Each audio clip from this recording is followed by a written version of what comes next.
मैं गरीब हूँ, अल्लाह के नाम पे कुछ दे दो। हमारे पास कुछ भी नहीं है, चलो मेरे साथ। चाची क्या हुआ? ये लो, इसको ले जाओ। चाची ये आप क्या कह रहे हैं? खुदा के लिए ऐसा ना करें। तुम फिक्र मत करो, चलो मेरे साथ, मैं तुम्हें खुश रखूंगा। एक गांव में जैनब नाम की एक लड़की रहती थी। उसकी उम्र 18 साल थी। जैनब एक यतीम लड़की थी। उसके माँ बाप इस दुनिया में नहीं रहे थे। उनके जाने के बाद उसके पास रहने के लिए कोई अपना घर नहीं बचा था। मजबूर होकर वह अपने चाचा अकरम के घर आ गई, जहां उसे सिर्फ एक छत तो मिल गई मगर अपनापन नहीं। अकरम की उम्र तकरीबन 40 साल थी और वह गांव के चौक में एक छोटी सी किराने की दुकान चलाता था। घर में उसकी बीवी शकीला बेगम भी थी और उनकी एक बेटी आयशा, जो उम्र में जैनब जितनी ही थी। एक ही घर में रहते हुए भी जैनब की जिंदगी बिल्कुल अलग थी। आयशा उस घर की बेटी थी और जैनब उसी घर में रहते हुए भी एक नौकरानी से ज्यादा कुछ नहीं थी। सुबह होती तो शकीला बेगम की तेज आवाज पूरे घर में गूंज उठती। जैनब, अभी तक सो रही हो? नवाबों की तरह पड़ी रहोगी क्या? उठो और काम करो। जैनब घबराकर फौरन उठ जाती। आंखों में नींद और दिल में खौफ लिए वह चुपचाप दुपट्टा संभालती और काम में लग जाती। सहन में झाड़ू देती, बर्तन मांजती, पानी भरती और एक लम्हे के लिए भी उसके हाथ नहीं रुकते। उधर आयशा आराम से चारपाई पर बैठी मोबाइल में मशगूल रहती, कभी हंसती, कभी वीडियो देखती और बीच बीच में हुक्म चलाती। जैनब, पानी ले आओ, मेरे कपड़े इस्त्री करो, जूते भी साफ करना। जैनब हर बार आहिस्ता से जी कहकर सब कुछ करती जाती। न कोई शिकायत, न कोई जवाब। शकीला बेगम दूर से उसे घूरती रहती और सख्त लहजे में कहती, काम ठीक से करना वरना आज खाना नहीं मिलेगा। ये सुनकर जैनब के हाथ और तेज चलने लगते। भूख पहले ही उसे कमजोर कर रही होती और ऊपर से डर उसके दिल को जकड़े रखता। सारा दिन वह यूं ही काम में लगी रहती। न आराम मिलता, न प्यार, बस हुक्म, डांट और खामोशी उसकी जिंदगी बन चुकी थी। शाम ढल रही थी। जैनब सहन में झुकी हुई काम कर रही थी। हाथ थकान से बोझिल थे मगर वह रुकी नहीं। इतने में दरवाजा खुला। अकरम घर वापस आया। दिन भर की मेहनत उसके चेहरे से जाहिर थी। जैनब ने उसे देखा तो फौरन सर झुका लिया और एक तरफ हो गई। अकरम की नजर एक लम्हे के लिए जैनब पर ठहरी। उसके दिल में हमदर्दी आई मगर वह कुछ कह न सका, क्योंकि वह जानता था कि उसकी बीवी शकीला बेगम बहुत तेज और चालाक औरत है। उसके सामने वह कभी खुलकर बात नहीं कर पाता। उसी लम्हे शकीला बेगम तेज कदमों से सामने आ गई। आ गए आप, अपनी लाडली को भी देख लें, वह गुस्से से बोली। सारा दिन सुस्ती करती है, काम कुछ नहीं होता इससे। जैनब खामोश खड़ी रही, सर झुकाए। अकरम ने हल्की आवाज में कहा, काम तो करती है। मगर शकीला बेगम फौरन भड़क गई। आपको तो बस इसकी तरफदारी करनी है, हम इसे मुफ्त में पाल रहे हैं क्या? अकरम फौरन खामोश हो गया। वह अपनी बीवी के आगे बेबस था। न वह बहस कर सकता था, न आवाज उठा सकता था। उसने एक नजर जैनब पर डाली मगर कुछ न कहा और खामोशी से अंदर चला गया। जैनब वहीं खड़ी रह गई, खामोश, अकेली और बिल्कुल बेसहारा। रात हो चुकी थी। घर में सब अपने कमरों में सो चुके थे। जैनब आहिस्ता से सहन के कोने में पड़ी अपनी टूटी सी चारपाई पर आकर लेट गई। पेट खाली था और दिल भरा हुआ। उसने आंखें बंद की मगर नींद नहीं आई। खामोशी में उसके आंसू बहते रहे। सुबह हुई तो अकरम काम के लिए निकल गया। जैनब खामोशी से एक तरफ खड़ी थी। जैसे ही दरवाजा बंद हुआ, शकीला बेगम का लहजा बदल गया। अब खड़ी क्या हो, जाओ अपना काम करो। जैनब डर कर फौरन काम में लग गई। इतने में दरवाजे पर दस्तक हुई। अल्लाह के नाम पर कुछ दे दो। शकीला बेगम तेज कदमों से दरवाजे की तरफ बढ़ी और दरवाजा खोल दिया। दरवाजा खुला तो बाहर एक नौजवान फकीर खड़ा था, फटे पुराने कपड़े मगर नजरें सीधी। वह आहिस्ता से बोला, अल्लाह के नाम पर कुछ दे दो। शकीला बेगम ने सर्द नजरों से उसे देखा। हमारे पास कुछ नहीं है। वह मुड़ने ही लगी थी कि उसकी नजर जैनब पर पड़ी, जो खामोशी से एक तरफ खड़ी थी। उसी वक्त आयशा भी पास आ गई और हल्की सी मुस्कुराहट के साथ बोली, अम्मी बिल्कुल ठीक कह रही हैं आप। शकीला बेगम के चेहरे पर सख्ती आ गई। वह फकीर की तरफ मुड़ी और बेरहमी से बोली, अगर लेना ही है तो इसे ले जाओ। जैनब जैसे सुनकर साकित रह गई। चाची, ये आप क्या कह रही हैं? उसकी आवाज कांप रही थी। वह रोते हुए आगे बढ़ी। खुदा के लिए मेरे साथ ऐसा ना करें। जैनब की आंखों से आंसू बहने लगे मगर शकीला बेगम ने उसकी एक न सुनी। उसने जैनब का हाथ पकड़ा और जबरदस्ती उसे फकीर के हवाले कर दिया। दरवाजा जोर से बंद हो गया और जैनब रोती हुई एक अजनबी के साथ अकेली रह गई। जैनब दरवाजे के बाहर खड़ी रो रही थी, आंखों से आंसू मुसलसल बह रहे थे। फकीर ने आहिस्ता से उसकी तरफ देखा और नरम लहजे में बोला, आप फिक्र ना करें, मैं आपके साथ हूं, घबराने की जरूरत नहीं है। जैनब ने नम आंखों से उसकी तरफ देखा मगर कुछ न बोली। वह आहिस्ता आहिस्ता उसके साथ चलने लगी। गांव पीछे रह गया, रास्ता बदलता गया। कुछ देर बाद वह एक खूबसूरत बड़े से बंगले के सामने रुक गए। जैनब हैरान हो गई। उसने चौंक कर उस लड़के की तरफ देखा मगर वह खामोशी से दरवाजा खोलकर अंदर चला गया। जैनब भी आहिस्ता से उसके पीछे अंदर दाखिल हो गई। अंदर सब कुछ साफ, पुरसुकून और खूबसूरत था। वह अभी हैरानी में ही खड़ी थी कि अंदर से एक बूढ़ी औरत बाहर आई। उसने पहले जैनब को देखा, फिर अपने बेटे की तरफ। ये कौन है बेटा? जैनब खामोश खड़ी सब देख रही थी। उसके दिल में एक ही सवाल था, ये सब क्या है? एक फकीर और इतना बड़ा घर? वह हैरानी और खौफ के दरमियान खड़ी रह गई। बूढ़ी माँ ने हैरानी से पूछा, ये कौन है बेटा? फकीर एक लम्हा खामोश रहा। उसने जैनब की तरफ देखा, फिर आहिस्ता से बोला, अम्मी, ये यतीम है, इसका कोई सहारा नहीं, इसीलिए मैं इसे यहाँ ले आया हूँ। इतना कहकर वह खामोशी से मुड़ा और बंगले से बाहर चला गया। सफिया बेगम कुछ लम्हे वहीं खड़ी रहीं, फिर उनके चेहरे पर नरमी आ गई। उन्होंने जैनब की तरफ देखा और आहिस्ता से कहा, आओ बेटी, अंदर आ जाओ। जैनब खामोशी से उनके साथ अंदर चली गई। वह उसे एक कमरे में ले गई और थोड़ी देर बाद खाना लाकर उसके सामने रख दिया। पहले खाना खा लो बेटी। जैनब ने आहिस्ता आहिस्ता खाना शुरू किया, जैसे कई दिनों बाद उसे सुकून मिला हो। खाने के बाद सफिया बेगम उसके पास बैठ गई। नरमी से बोली, बेटा, ये घर तुम्हारा ही है, अब तुम यहीं रहो। जैनब ने हैरानी से इधर उधर देखा। उसके दिल में एक ही सवाल था, एक फकीर और इतना बड़ा घर। वह कुछ समझ न सकी, बस खामोश बैठी रह गई। शाम ढल चुकी थी। अकरम घर में दाखिल हुआ। उसने इधर उधर नजर दौड़ाई मगर जैनब नजर न आई।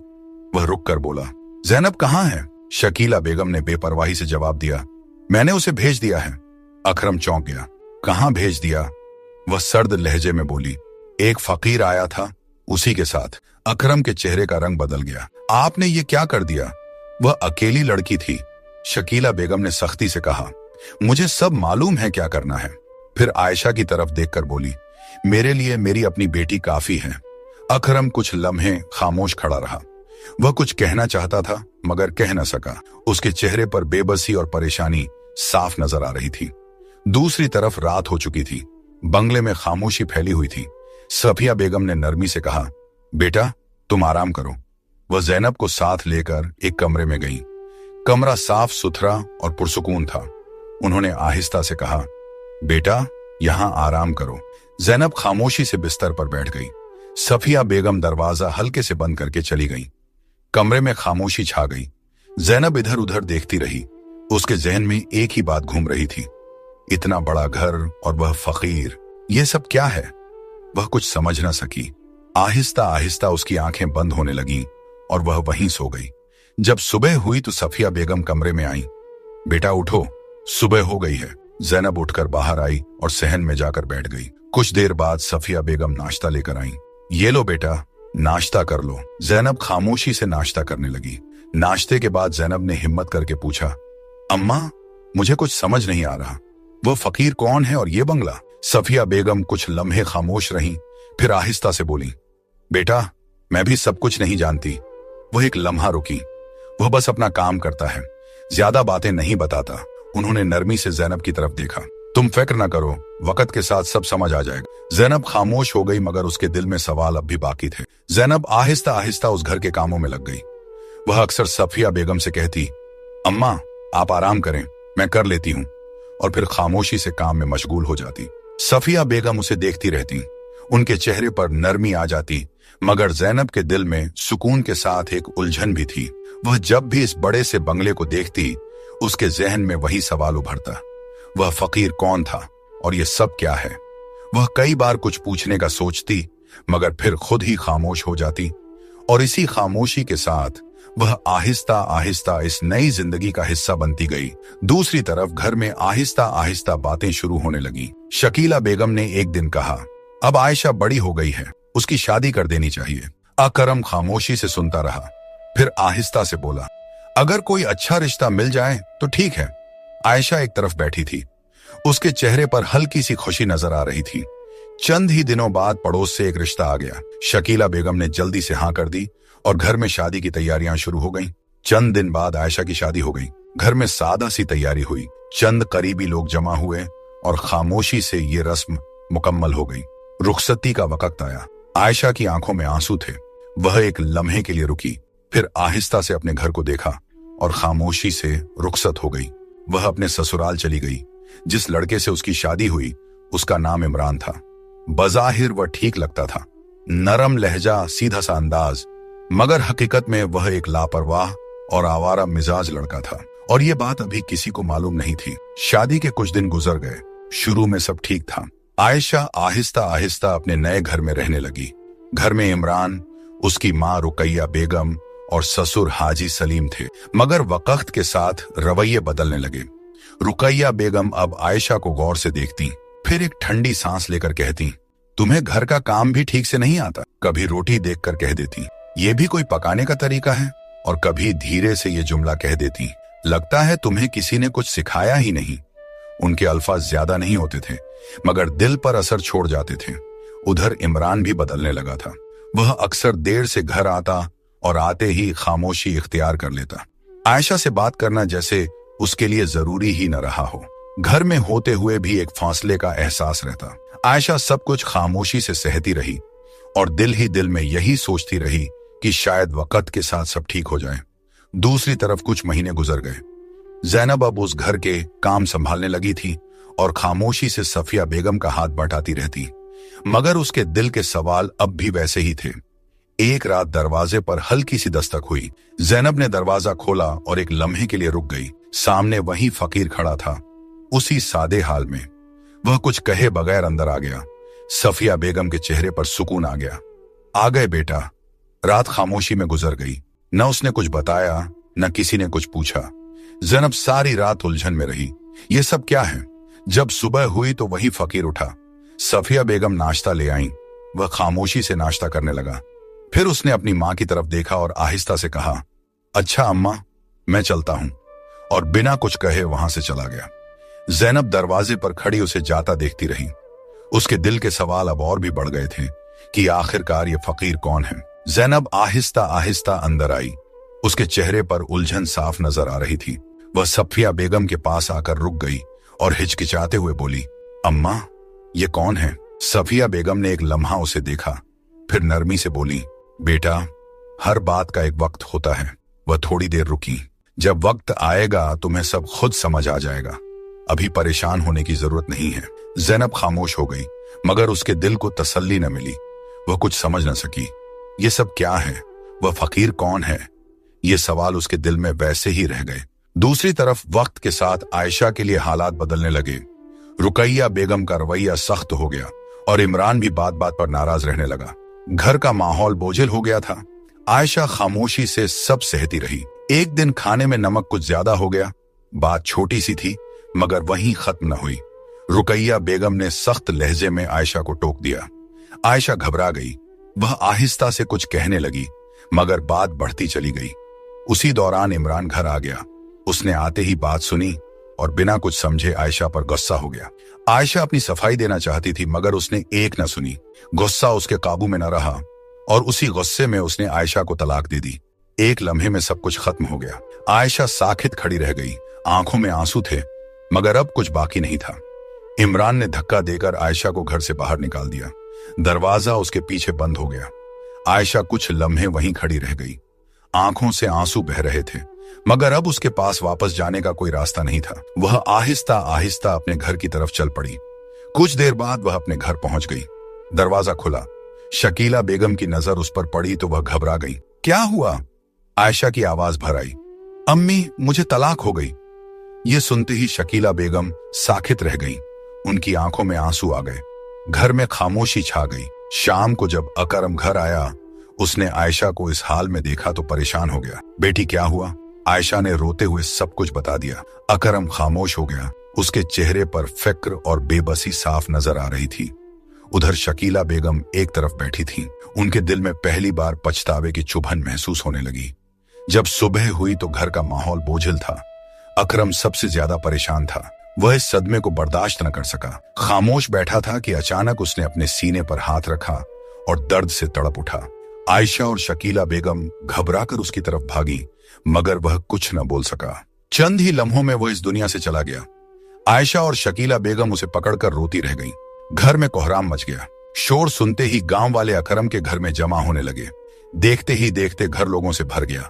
हर तरफ खामोशी और अफसोस की फजा थी। लोग आहिस्ता आहिस्ता उसके पास आते और दुआओं में लग जाते। कुछ देर बाद अकरम को सुपुर्द एक खाक कर दिया गया। घर एकदम सुनसान हो गया। चंद दिन गुजर गए। अकरम के जाने के बाद घर में कोई कमाने वाला न रहा। मजबूरी में दुकान भी बेच दी गई। कुछ दिन उसी से गुजारा चलता रहा, मगर वह रकम भी आहिस्ता आहिस्ता खत्म हो गई। अब न कोई सहारा था, न कोई आमदनी। घर के हालात दिन ब दिन खराब होने लगे। शकीला बेगम परेशानी में डूबी रहती। आयशा भी खामोश बैठी रहती। एक दिन शकीला बेगम ने भारी आवाज में कहा, हमसे बहुत बड़ी गलती हो गई। हमने जैनब के साथ अच्छा नहीं किया। आयशा ने सर झुका लिया। दोनों के दिल पर बोझ बढ़ता जा रहा था। उधर गांव वालों ने भी साथ छोड़ दिया था। कोई उनके करीब आने को तैयार न था। सबको मालूम था कि जैनब के साथ क्या हुआ था। शायद यही उनके अपने अमल का नतीजा था। हालात यहां तक पहुंच गए कि उन्हें खाने को भी तरसना पड़ा। दूसरी तरफ कुछ अरसा गुजरने के बाद एक दिन दरवाजा खुला और वही नौजवान घर में दाखिल हुआ, मगर इस बार वह पहले जैसा नहीं था। साफ सुथरे कपड़े और संभला हुआ अंदाज। जैनब उसे देखकर रुक गई। वह पहचान न सकी। इतने में सफिया बेगम आगे बढ़ी। आ गए बेटा? वह हल्के से मुस्कुराया। जी अम्मा, आ गया। जैनब की हैरानी और बढ़ गई। वह आहिस्ता से बोली, आप तो फकीर थे, ये सब क्या है? वह चंद लम्हे खामोश रहा, फिर बैठ गया। आओ बैठो, मैं सब बताता हूं। जैनब उसके सामने बैठ गई। वह धीरे से बोला, आज तक मैंने ये बात किसी को नहीं बताई, लेकिन आज तुम्हें बता रहा हूं, मगर ये बात तुमने किसी को नहीं बतानी। जैनब ने सर हिला दिया। फिर उसने कहा, मेरा नाम शहजाद है। वह एक लम्हा रुका, और मैं खुफिया इदारे ISI का अफसर हूं। जैनब हैरानी से उसे देखती रह गई। वह आगे बोला, मैं एक मिशन पर था जिसके लिए मुझे फकीर का रूप इख्तियार करना पड़ा। कई महीनों से इसी काम में था और अब मेरा मिशन मुकम्मल हो चुका है। फिर उसने संजीदगी से कहा, लोगों की नजर में मैं फकीर था, मगर हकीकत कुछ और है। वह चंद लम्हे जैनब को देखता रहा, फिर आहिस्ता से बोला, मैं तुम्हें यहां यूं ही नहीं लाया था। जैनब खामोश रही। मैं चाहता हूं कि अब हम अपनी नई जिंदगी शुरू करें। फिर उसने नरमी से कहा, मैं तुमसे शादी करना चाहता हूं, क्या तुम राजी हो? जैनब ने कुछ न कहा, बस हल्की सी मुस्कुराहट उसके लबों पर आ गई और उसी मुस्कुराहट में उसकी रजा शामिल थी। चंद दिनों बाद उनकी शादी धूमधाम से हुई। घर में रोशनियों की बहार थी। रिश्तेदार और मेहमान खुशी में शरीक थे। जैनब के चेहरे पर सुकून और खुशी साफ नजर आ रही थी। वह बार बार दिल ही दिल में शुक्र अदा करती। शहजाद भी उसका हर तरह ख्याल रखता। वक्त गुजरता गया और दोनों खुशी से जिंदगी गुजारने लगे। एक दिन शहजाद ने मुस्कुराकर कहा, चलो आज शहर घूमने चलते हैं। जैनब ने हल्की सी मुस्कुराहट के साथ हाँ कर दी। दोनों गाड़ी में बैठे और शहर की तरफ निकल गए। रास्ते भर जैनब बाहर देखती रही, जैसे नई जिंदगी को महसूस कर रही हो। कुछ देर बाद शहजाद ने गाड़ी एक जगह रोकी। चलो यहां कुछ खा लेते हैं। दोनों गाड़ी से उतरे। जैसे ही आगे बढ़े जैनब के कदम अचानक रुक गए। उसकी नजर सामने पड़ी। फुटपाथ के किनारे दो औरतें बैठी थीं, पुराने कपड़े और हाथ में कटोरा। वह भीख मांग रही थीं। जैनब की सांस रुक सी गई। वह पहचान चुकी थी। वह उसकी चाची और आयशा थीं। वह आहिस्ता आहिस्ता उनकी तरफ बढ़ी, आंखों में हैरानी और दिल में बेशुमार सवाल। चाची, आप यहां? शकीला बेगम ने सर उठाया। पहले तो वह पहचान न सकी, फिर जैसे ही नजर ठहरी वह चौंक गई। जैनब, तुम? उनकी आवाज कांप गई। तुम जिंदा हो? जैनब ने पुरसुकून लहजे में कहा। जी मैं जैनब ही हूं। फिर उसने शहजाद की तरफ इशारा किया, और जिसके हवाले आपने मुझे किया था वो यही है। ये सुनते ही शकीला बेगम की आंखों में आंसू आ गए। वह कांपती हुई आवाज में बोली, बेटा हमें माफ कर दो, हमसे बहुत बड़ी गलती हो गई। आयशा भी सर झुकाए बैठी थी। जैनब कुछ लम्हे खामोश रही, फिर आहिस्ता से बोली, आप माफी के काबिल तो नहीं थी, मगर अल्लाह की रजा के लिए मैं आपको माफ करती हूँ। उसने चंद नोट निकाले और उनके कटोरे में रख दिए, फिर खामोशी से मुड़ गई। शहजाद उसके साथ था। दोनों आगे बढ़े और एक रेस्टोरेंट में दाखिल हो गए। टेबल पर बैठकर खाना मंगवाया। कुछ लम्हे खामोशी रही, फिर शहजाद ने आहिस्ता से पूछा, ये वही है? जैनब ने सर हिलाया। हाँ वही। शहजाद खामोश हो गया और जैनब ने एक गहरी सांस ली, जैसे माँ जी का बोझ वहीं छोड़ आई हो। और यूं उनकी जिंदगी एक नई रोशनी के साथ आगे बढ़ गई। इंसान जो दूसरों के साथ करता है वही एक दिन उसके सामने आता है, इसलिए हमेशा रहम और अच्छाई का रास्ता इख्तियार करें। अगर आपको यह कहानी पसंद आई हो तो चैनल को सब्सक्राइब करें। फिर मिलते हैं अगली कहानी में।